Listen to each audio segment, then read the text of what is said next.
আজকে আমি এমন একটা জিনিস রান্না করব যে জিনিসটা আমরা সব সময় ফেলেই দেই। তো চলেন দেখা যাক কি রান্না করি। তো এটা রান্না করার জন্য আমি একটা প্যানের মধ্যে তেল দিছি, তেল দিয়ে তারপর পেঁয়াজ কাঁচামরিচটা দিয়ে দিলাম, দিয়ে খুব সুন্দর করে ভেজে নিতেছি। আর হলো এটা হলো লাউয়ের যে ছাল থাকে সেই ছালটা কিন্তু আমরা ফেলে দিয়ে থাকি। তো লাউয়ের ছালটা আমি ফেলে দিব না, ফেলে না দিয়ে আজকে ভাজি করে নিব।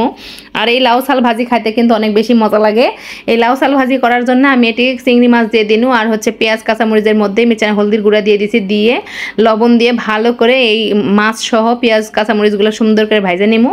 সুন্দর করে ভাজা নেওয়া হয়ে গেলে তারপরে এটি আমি সেই লাউ ছাল আর হচ্ছে কয়েকটা আলু দিয়ে সুন্দর করে কাইটা সুন্দর পরিষ্কার করে ধুয়ে দিছিলাম, সেটাই আমি এখন দিয়ে দিব এটার মধ্যে।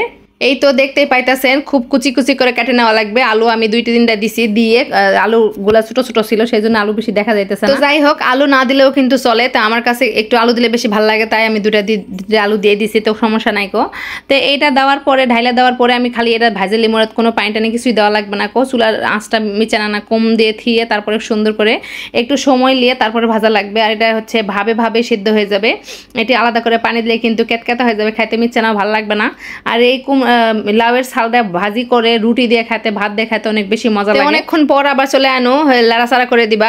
এর মধ্যেও কিন্তু আমি 2-3 বার লাড়াচাড়া করে দিস। আর এত সুন্দর হয় ভাজিটা, খাইতে এত মজা হয়, দেখাই পাচ্ছেন একা ভাজিটা কিন্তু খুব সুন্দর, প্রায় কাছাকাছি হয়ে আসছে। আর যারা খাইছেন অবশ্যই কমেন্টে কইবেন কিন্তু।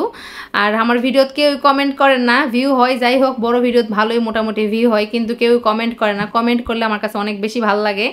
তো যাই হোক, আবারও ঢাকে দিনু, মাঝখানে একবার লাড়ে দিয়ে ভালো করে ঢাকে দিনু। এই তো আমার ভাজি পোড়াই হয়ে আসছে। আর মাঝামাঝি কিন্তু আমি বারবার লাড়ে দিছি, তাছাড়া কিন্তু পুড়ে যাবে, অনেক বেশিক্ষণ সময় ধরে কিন্তু ঢাকে থোয়া যাবে না কো।